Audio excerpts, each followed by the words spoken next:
जय श्री माताजी। उपस्थित सभी साधकों का हम स्वागत करते हैं। सामूहिक ध्यान की शुरुआत हम सामूहिकता में कुंडलिनी चढ़ाकर बंधन लेकर करेंगे।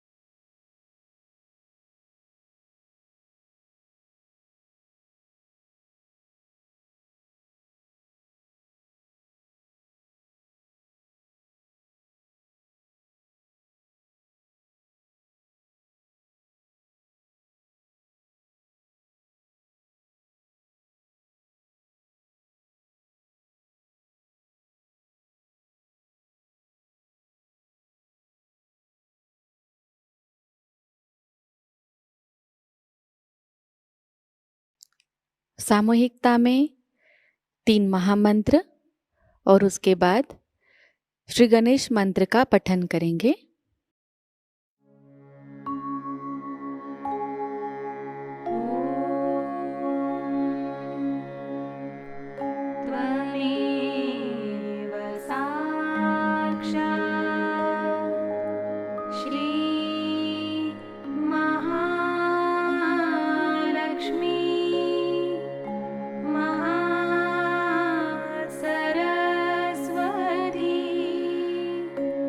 Maha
परम पूज्य श्री माताजी कृपावंत होकर हमें निर्विचार अवस्था प्रदान कीजिए।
इसी निर्विचार अवस्था में हम श्री माता जी की अमृतवाणी को ग्रहण करेंगे।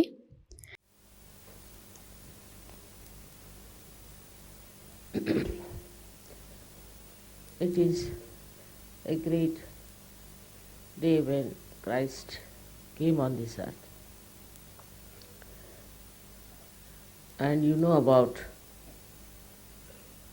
how he was specially created to come down as a human being to work out the salvation of the people.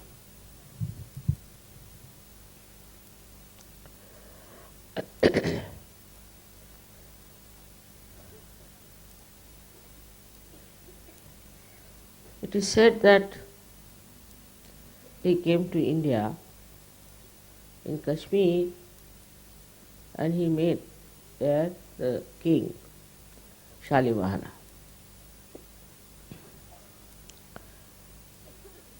It's all in Sanskrit. I've read that the conversation took place between Christ and King Shalimahana, who was a great devotee of the mother. And he asked him, "What is your name?" In Sanskrit it's already. So he said, "I come from a country where people believe in filth. And I think this is my own country."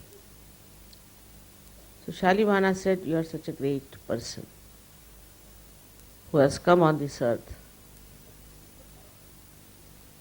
So you should go back to those countries to save them and to tell them about the pure principle of life. In Sanskrit it was written Nirmala Tattvam. And Christ went back, and after 3.5 years only, he was crucified.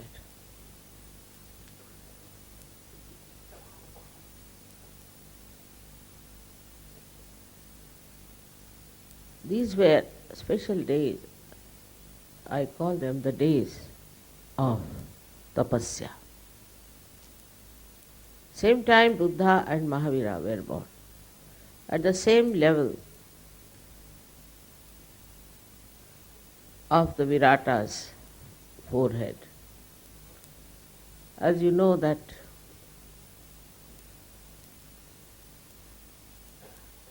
according to Vedas, there are 7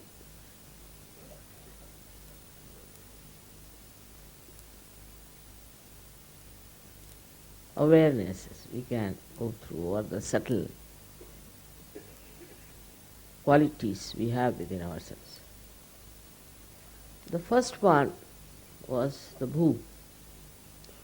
Bhu is Ganesha was created.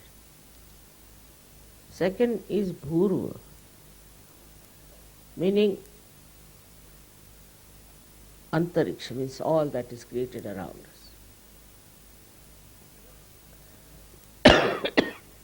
The third one is Swaha at Nabhi Chakra. Swaha is the one where you consume everything. It's, in modern times we see people go on consuming everything. All kinds of books they will read. They'll go to all kinds of things, and if you tell them, why do you do it? What's wrong? Why do you dress up like this? What's wrong? This just consumption of everything goes on. But then at that time also there is another great thing within us, is called as Swadha, where we sustain the dharma within us, Swadha, dharma of everything. See, those people who say there should be no blind faith and this and that. It's not blind, but it's an inner urge. Why we love our parents? Because there's a dharma within us. Why do we live in our country? Because there's a dharma within us. All these dharmas are there. Why a wife loves her husband? Because there is dharma. Why the husband loves the wife? Because there is dharma. When this dharma is within you, we not call it religion because it can mean something else. This one is sustained, dharayati. Once it is sustained within ourselves, it becomes Swadha. That's our capacity, that's our quality, we can call it a innate understanding. Some of them are even in the animals, like attachment to parents, attachment to their masters.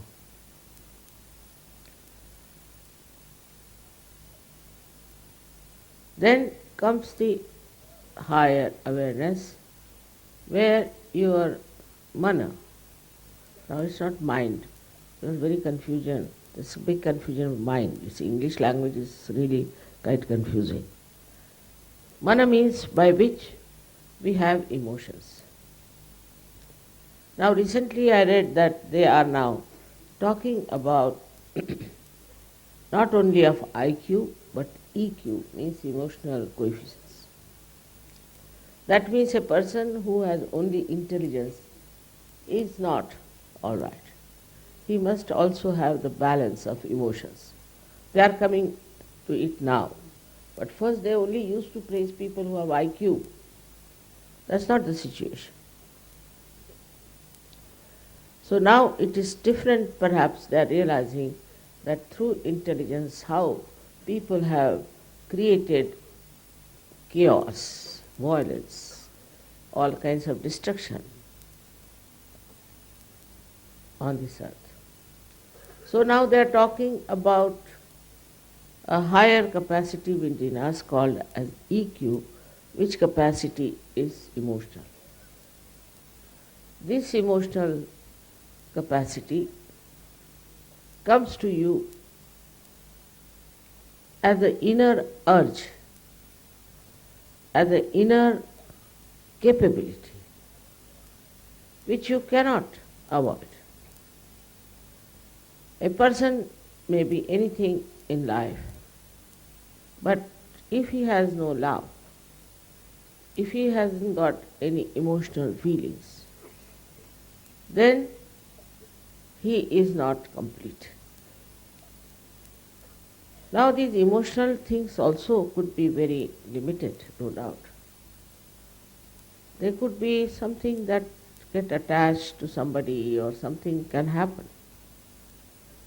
As also the IQ, where we get attached to some idea, like Hitler had some idea. And he believed that it was the truth and he has to do it. So when you get attached to one idea like that, you can just do things which are not at all helpful, supportive or nourishing to reality. All these things have happened. Wars, destruction. Also, as you see nowadays, the people are trying to secretly destroy others. All these are coming as the anti-feeling, where the mana has developed a domination of the intelligence, where emotions are dominated by intelligence and rationality.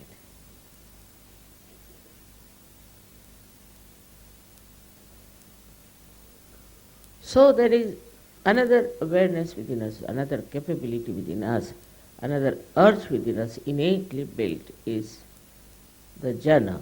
Jana means the people, the communication. You cannot live alone. You see a man who goes to jail. He is quite happy, he is quite comfortable, he doesn't have to do any work. Everything is done for him. If he has a good class, he lives very well, much better than he would live outside.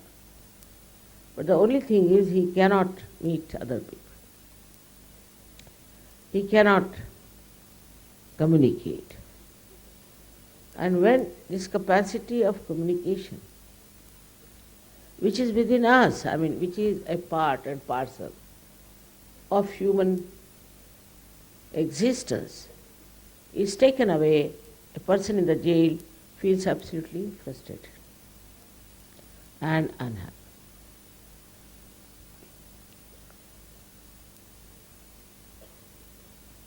He doesn't mind laboring, doing all kinds of menial work, as long as he is not in the jail, cut out of the communications with others. So this communication is also an inner urge within us. In that also people sometimes go too far and neglect other dharmas. They are more bothered about communication than about other dharmas, which are very important. So there is no balance in a person.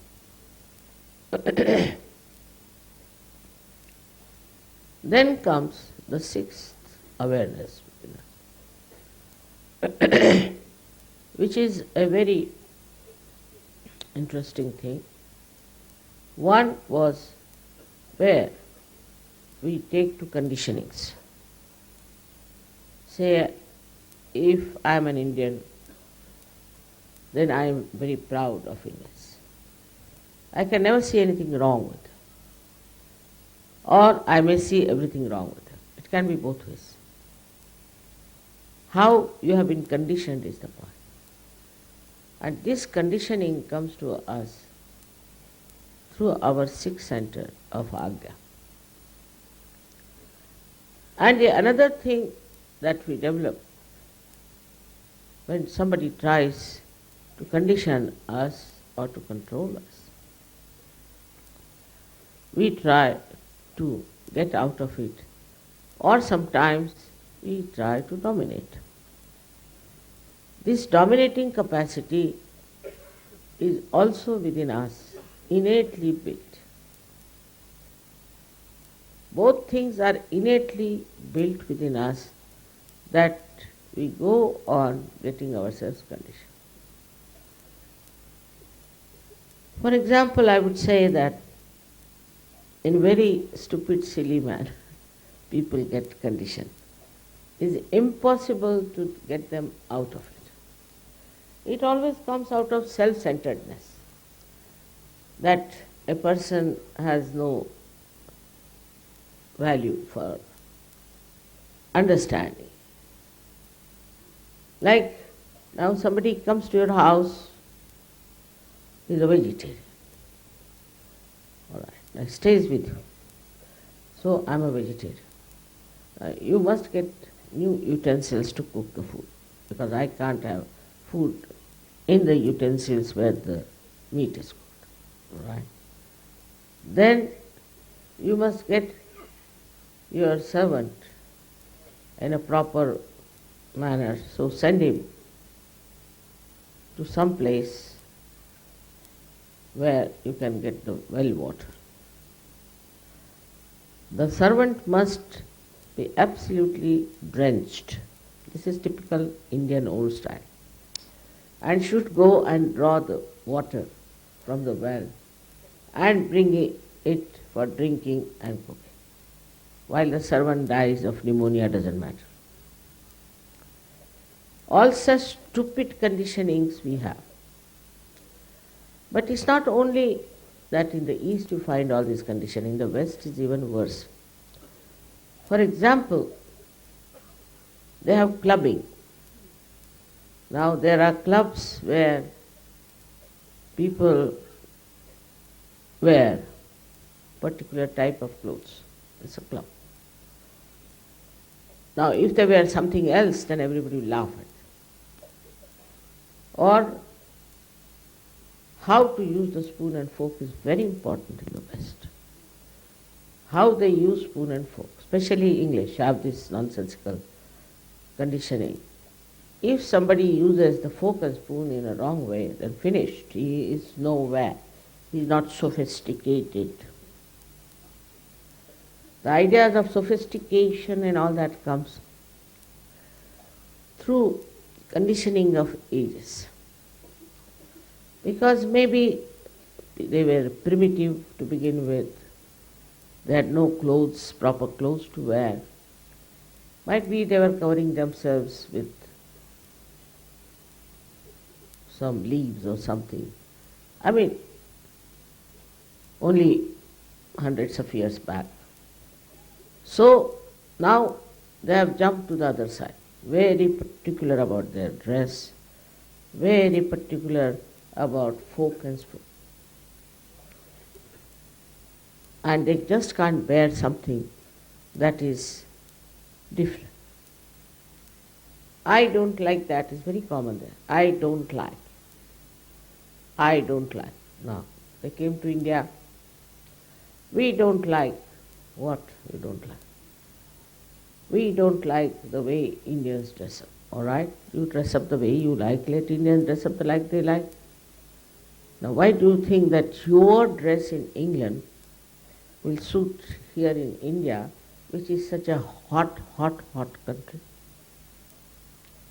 But no. This is how we are. It's quite funny the way they have. And this conditioning goes on into such a deep manner that nobody sees the stupidity behind it. For example, if the Queen has invited you, you must wear a tailcoat. And now it's very expensive to have a tailcoat. Now, They have to go to a particular shop to borrow it. Sometimes they are loose and sometimes they are tight. I have seen people coming to these parties, Queen's parties. I could never recognize them because somebody looked like Charlie Chaplin, or somebody looked like Laurel, or somebody like Hardy. I could make out who are these people. Then I was told he's that such and such ambassador. Oh my God, I know him very well. What has happened to him? They cannot walk straight. Their gait changes because of the clothes which are so tight sometimes and sometimes so loose. But you have to wear. All these formal ideas come to us as a kind of a part and parcel of you because you accept all these conditionings. So the other side, it goes to that we abandon all this. We don't want all this. We are anti-culture. So I met one gentleman who was wearing a pant which had lots of holes in it. Imagine in the cold of London to wear a pant like that. So I said, why do you want to wear a pant which has holes?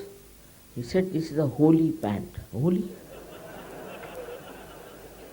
My goodness, it will give you varicose veins. It's horrible.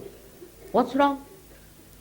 We are anti-culture people, so we are taking now to holy pants. I mean, such stupid people are not only who are uneducated, but very well educated people, highly placed people are so conditioned. And this conditioning has caused so much damage to human beings. For example, to accept Freud had become just a complete religion in the West. Freud became Christ at that level, though he was a Jew. And he dominated the Western culture so much that I just couldn't understand the impact of this stupid man who would have been thrown in the sea if he had come to India. But the conditioning part is everything is written is law. And they accepted this man so much that the culture of the West became absolutely self-destructive throughout. No respect, no morality, nothing was lofty, all value system shattered. Because they accepted this kind of nonsense because it was written. Even today, I hear, in such and such book such is written, in that book such and such thing is written. This is terrible condition. For example, it's written in the Bible that Jews crucified Christ. Nonsense. Just use your brains. How can Jews crucify Christ? They were in the multitude. In any country, have you heard that a person can be crucified with the general opinion of the people? It's the government, the Roman government did that. But to put the blame on the Jews was a very good idea of a very cunning man called Mr. Paul. And people accepted that because it suited them to hate the Jews. Then the Jews started creating people like Freud. So all such conditionings also have reactions. And these conditionings then build up. And once they build up, their reactions also build up. And you have a country full of all kinds of chaos, fear, violence, and destruction. The conditioning is more also with the idea of possession. This is my land, this possession is mine, that is this, that. Like this it goes up to a point where people who believed in the formless God also fight for the land. Why should they? They believe in the formless God, so why should they fight for the land? But they'll go on fighting for the land. And this fighting for the land can go to any extent of very cruel things that whole country can work out. Conditionings are of every kind if you see, are blinding your eyes. For example, they believe in Quran. Simple thing is, Quran was never written by Muhammad Sahib. He never knew how to read and write. So, it's a fact. For 40 years it was not written. There was a fellow called Mubayya or something like that, who killed Hazrat Ali, his sons.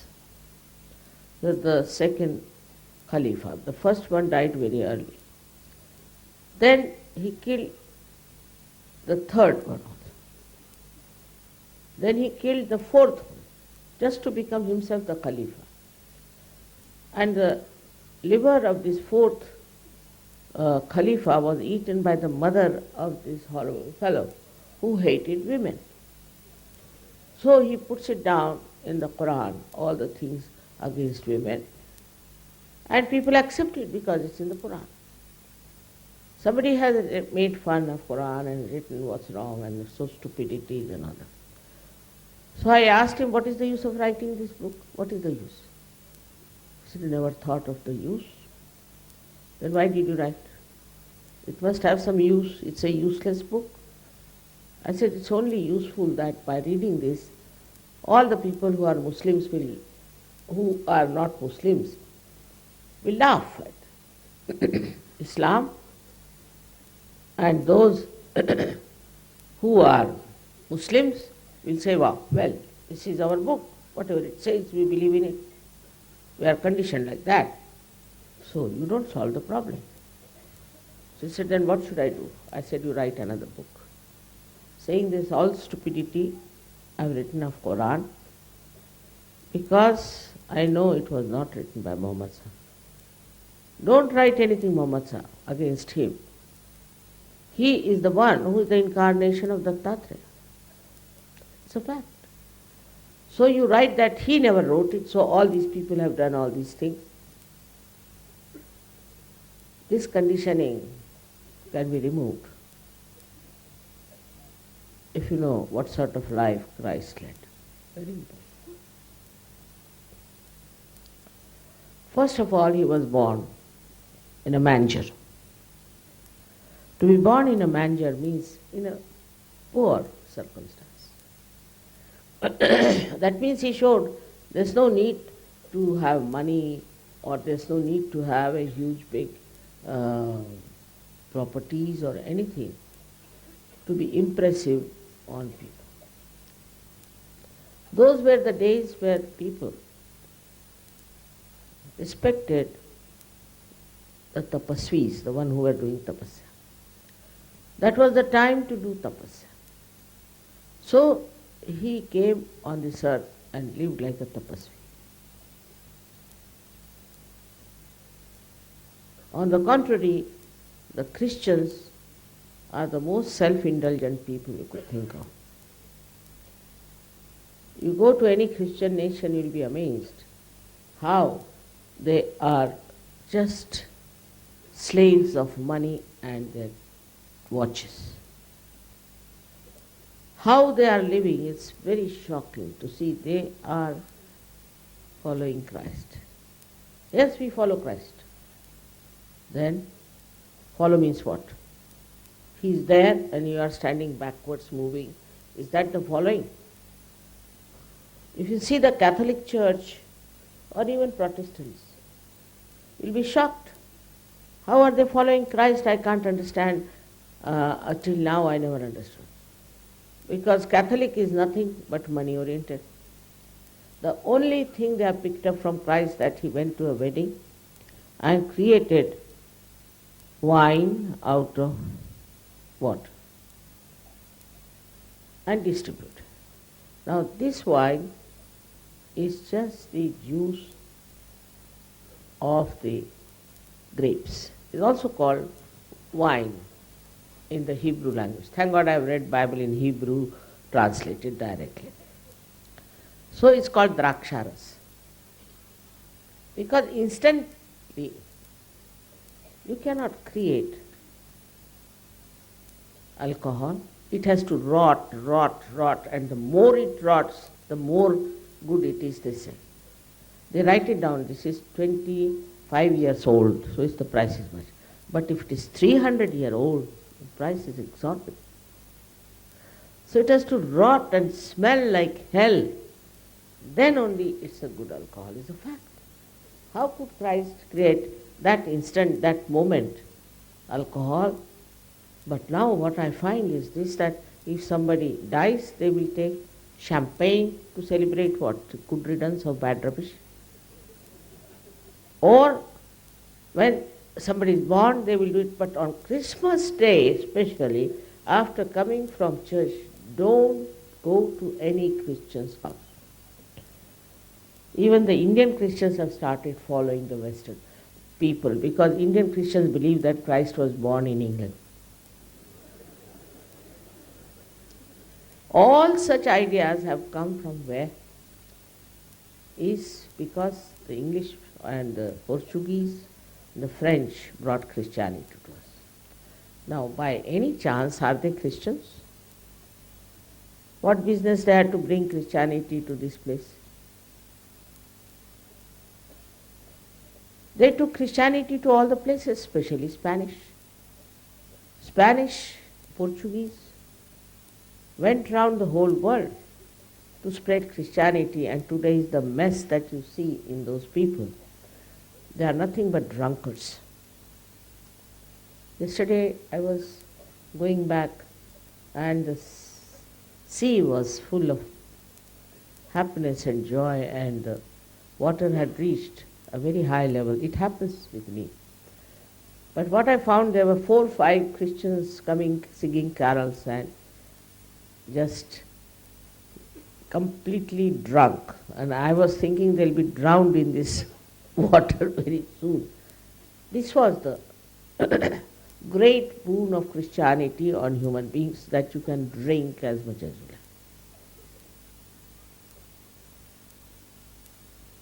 Now this drinking has come, I should say, from where? God alone knows. But it has come also from the Christians. And the Muslims also drink, no doubt. But they hide and drink. They don't openly drink and don't call it a religious duty that you should drink. Imagine in the church, when they give communication, they give you some sort of a dirty smelling wine. After that, how can you have communication? Once you are drunk, you are finished. But all these things happen. So, today we are talking about Christ. He is sitting in a position of Agya Chakra, controlling pineal and pituitary. By that he controls our condition. If we follow him, then we cannot be conditioned by anything. Because he talked of spirit only. Spirit cannot be conditioned. Conditioned by anything. Whatever is good, that will be accepted, good, congenial to the spirit.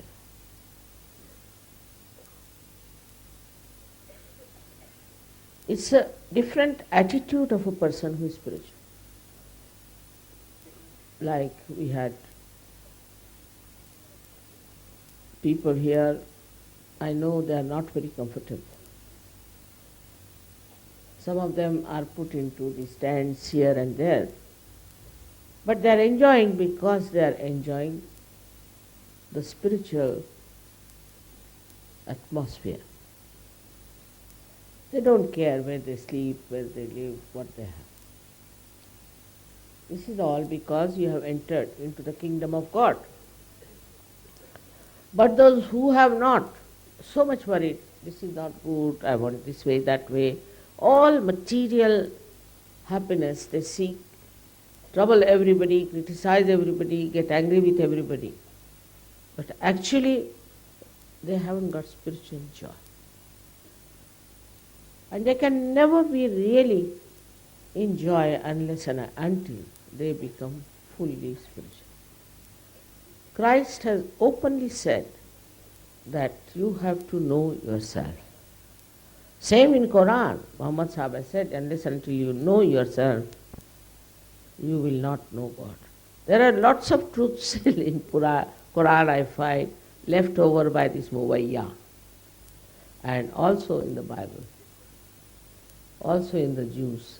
I find their Torah and all that has lots of truth, but is covered by all this kind of thinking, rationality and adjustments they have done for their own use. Actually, we have to understand that Christ never started any exclusive religion. Never. None of them. Especially Muhammad Sahib has talked about Abraham, he's talked about Moses, he's talked about Christ and his mother much more than in the Bible, respected her. And he said there have been more than 1 lakh walis, means realized souls, before. But still Muslims are some sort of a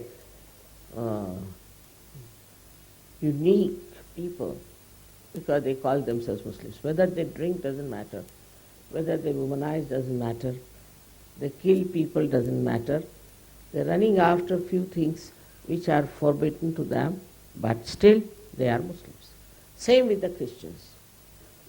Difficult to find a man who is a real Christian who follows Christ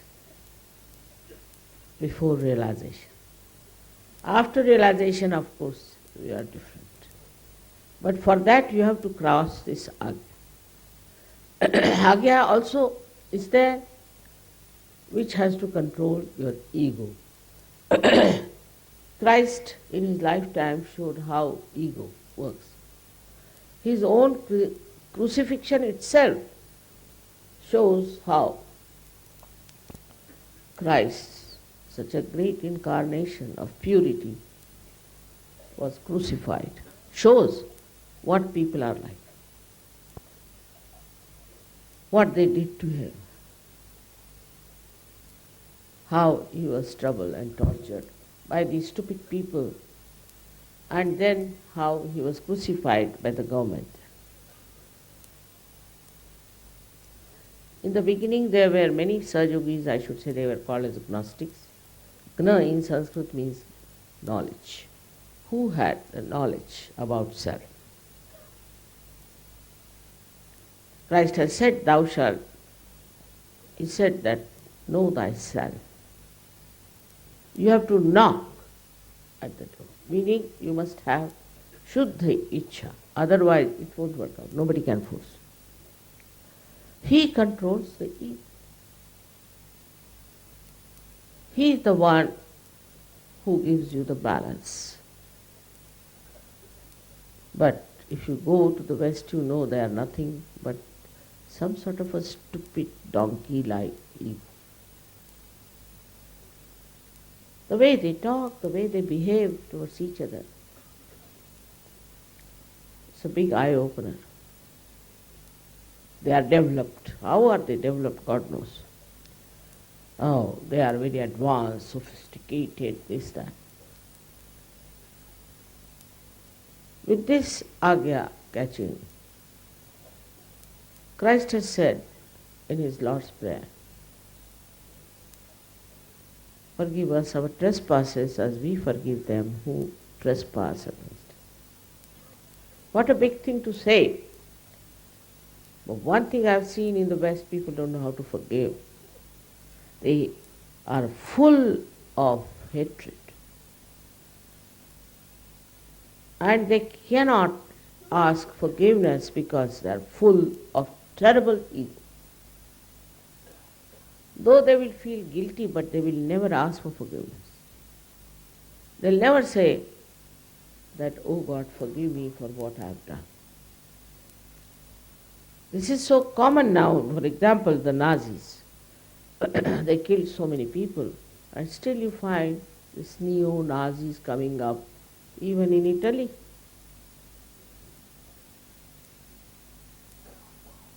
They are not ashamed as to what they have done. This happens because there is no really connection with Christ. Firstly, if you have connection with Christ, your ego has to be finished. Absolutely. And this ego, which comes to you from various sources, is a myth. Is a myth. With this ego, people try to befool others and show off. Like there's a story of Shapesh, I don't know if you've read about him. He came to a king and told him that I'm a great architect and I'll build a big palace for you. And this. The way he posed, the king believed him. He said, all right, go ahead. I'll send you so much money. Now with this whole attitude and the way he was describing himself, all his gestures full of such ego, that this king also got completely lost. He gave him lots of money. And in 6 months' time, he came back and said, I built your palace, come and have a look. He went there. He saw it was just the same land, there was no palace, nothing. So king thought something gone wrong with him or what. He was again looking, and what does he find? He finds there was no palace, nothing. Immediately he realized that his ego has befooled him. So, the king was very clever that way, he realized it. So he started saying, see, this is the main road by which we'll go, and there's the palace, now the door opens. Nothing there. It's all just a story. And now here is your throne, and please be seated on it. He said, first you sit. He made this Shapesh to sit on a throne which never existed. Now imagine, it was very painful. He said, you sit, I want to see you sitting there, I like it. For 1 hour he made him sit. For 2 hours he made him sit. Ultimately, Shapesh fell at his feet and he said, sir, I'm sorry. There is no palace, there is no throne, nothing of the kind. But the king had lost all his money, so he imprisoned him. He was beaten up and did all kinds of things. So this is the end of false ideas about oneself. This ego can take you to such a heights of stupidity. And the culture where it is pampered is the worst culture. I've seen advertisements where they say you must smoke this particular cigarette because it expresses your ego. But according to Indian culture, to express your ego is absolutely something very stupid. People laugh at such person, the one who tries to show his ego. In Marathi language, if somebody is trying to show off, then they say he is climbing on a small little shrub of chana. It's the whole system is such. So nobody can develop any ego. If they develop, then they are corrected. Especially in Maharashtra, it's very difficult to develop any ego. As soon as you start talking big about yourself, immediately you are punctured. But in the north, of course, a little bit allowed, I think. And people do talk big. We are great politicians who talk very big. I'm going to do this, I'm going to do that, we're going to have this project, that project. This. One thing Christ never said such a thing. Never he talked. What if you see his sermons, is so deep and so enlightening. Despite the effort of this gentleman, Mr. Paul, you see Christ talking to people, giving them different ways of explanation. What happens after realization, how a seed is sprouted and how it can get spoiled, and very beautifully he explained to people. I think I didn't have much effect at that time.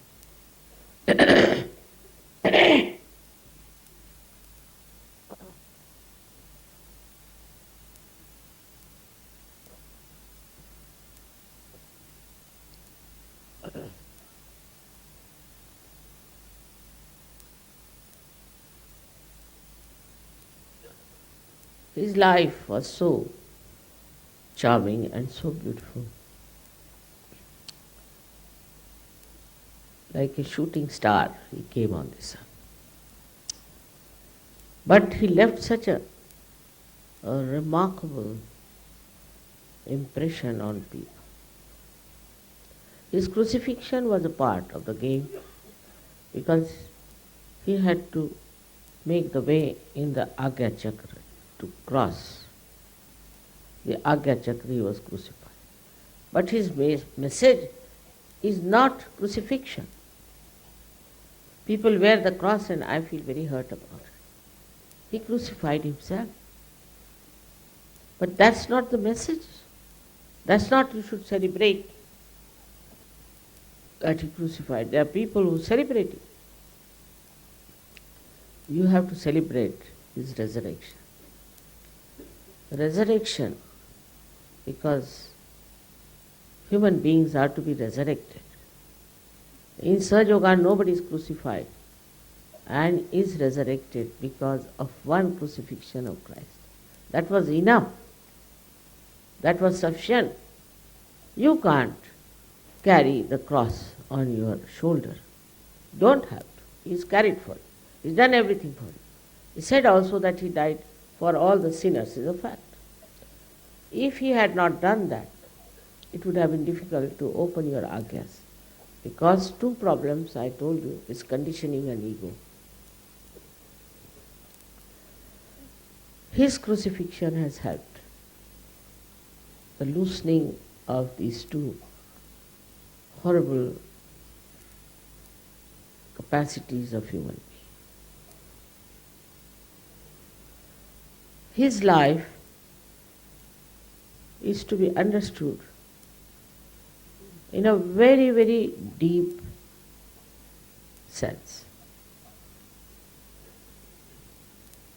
But if you are like a journalist, you can say, why did he crucify himself?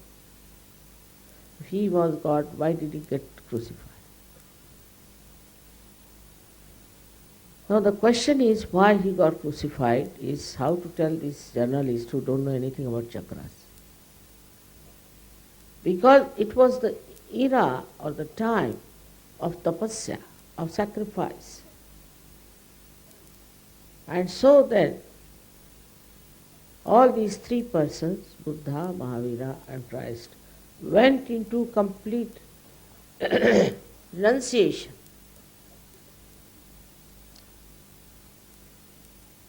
They led a life of a great tapasvis. They did it for us, not for themselves. They did not need it. They didn't want it. But they had to do it to cleanse us, to give us a proper medha, as they call it, this Ekadasha Rudras, to be clear. And they have sacrificed their lives. They have sacrificed all the pleasures of life. For them it was not a sacrifice, it is just a kind of a life they wanted to have. For such people, there is no question of sacrifice, but it is a question of doing something that would help to open the chakras of the people in the future. Without them, we could not have worked out such. It was essential for these people to cleanse, for us, these three chakras, part of the one chakra of Christ. All this they have worked out. And that's why today Sahajayoga is so beautifully created, so beautifully spreading, is working on. We have to thank them. very much. Of course, all other incarnations also have helped. You can see Vishuddhi, then also heart and all these, just right heart, left heart. All these angels, as they are called in the Bible, have helped us to cross over. All these incarnations are responsible in our evolutionary process to create these ladders for us to move. So ultimately you reach the state of tapa on the sixth center, and then in the state of truth, sat. Then the truth comes to you through Sahajayoga, in the brain, in the limbic area, when the Kundalini enters. She puts light there, she creates enlightened personalities. And then she joins this all-pervading power of divine love. And with this divine love, you are completely changed and transformed. So their contribution to the ascent of human beings has been great, and that of Christ has been the greatest. And when we say we have to follow Christ, we should try to see how much detachment we have. They say his brothers and sisters or somebody came to see him. They say he had brothers. So he said, who are my brothers? These are my brothers. These are my relations. Ganeshwara said the same, that they will become your relations, soyarika. Techi soyarika. They will be your relations. They will be your brothers and sisters, and not those who are not enlightened. They are not your relations, because they don't understand. They don't have entry into the kingdom of God. So they are not your relations. In his lifetime, he led a life of a person who was very simple. Didn't bother about clothes or anything. All the conditioning of the worldly things were not him. But he was not shameless type of a person who would accept any kind of a nudity and this and that. Even about Mahavira, there's a big misconception. He was once praying in a garden where there were lots of bushes, call them kunjas. And in the bush his cloth, which was only one cloth he was putting on, was caught up, so he cut half of it and was covering himself. Sri Krishna went to test him, and he said that I have nothing, I am just nude. So why don't you give me your cloth, because after all, you are a king. So he took out his cloth and gave it to Sri Krishna and got some leaves to cover himself, and he was in his own garden and went into his own palace. Now if you see the Jains, they make everything so horrible and insult him all the time. Most of the people who follow all these great incarnations really all the time insult them. They don't follow, they insult. And by their behavior, you see, we form such a bad opinion of all these people.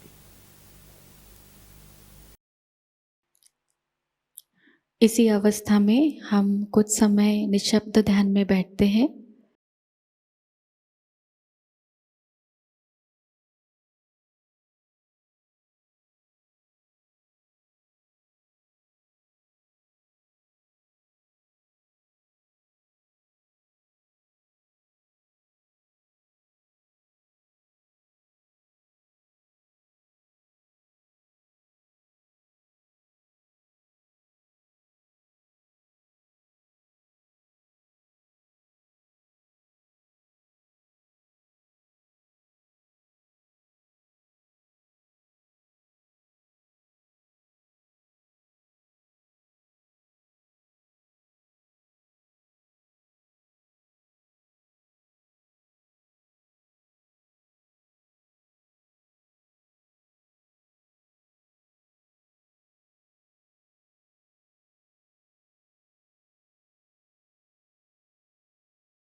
परम पूज्य श्री माताजी,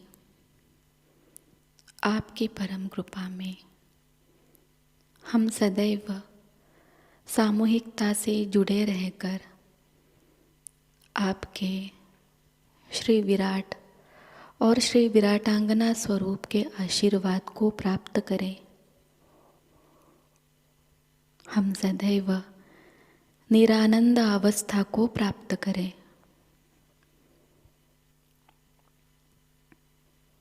श्री माताजी, आपकी परम कृपा में अपने प्रकाशित ज्ञान से अनन्य भक्ति में उतरकर हम सहजयोग का प्रत्येक कार्य करें और उस कार्य को करते समय हम अकर्म अवस्था को प्राप्त करें। श्री माताजी, आपकी परम कृपा में हम सब प्रकाश बनकर इस विश्व का आध्यात्मिक उत्थान के मार्ग में मार्गदर्शन करें। कृपावंत होकर हम सबको कुशल संभाषण, दैवी कूटनीति, प्रभावी व्यक्तिमत्व और विवेक प्रदान कीजिए।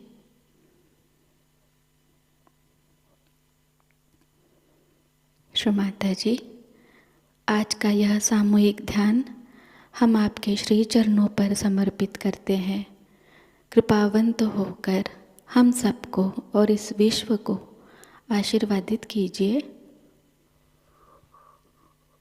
परम पूज्य श्री माताजी को प्रणाम करेंगे और सामूहिकता में कुंडलिनी चढ़ाकर बंधन लेंगे।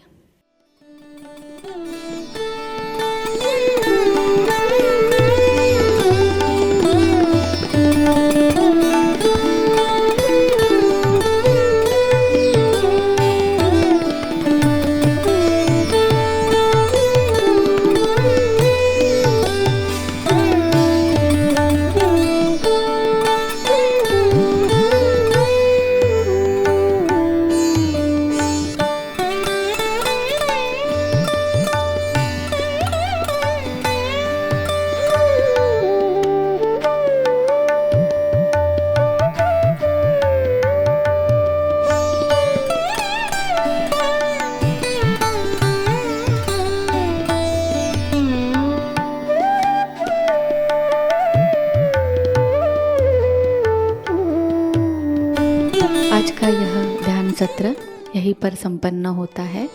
जय श्री माता जी।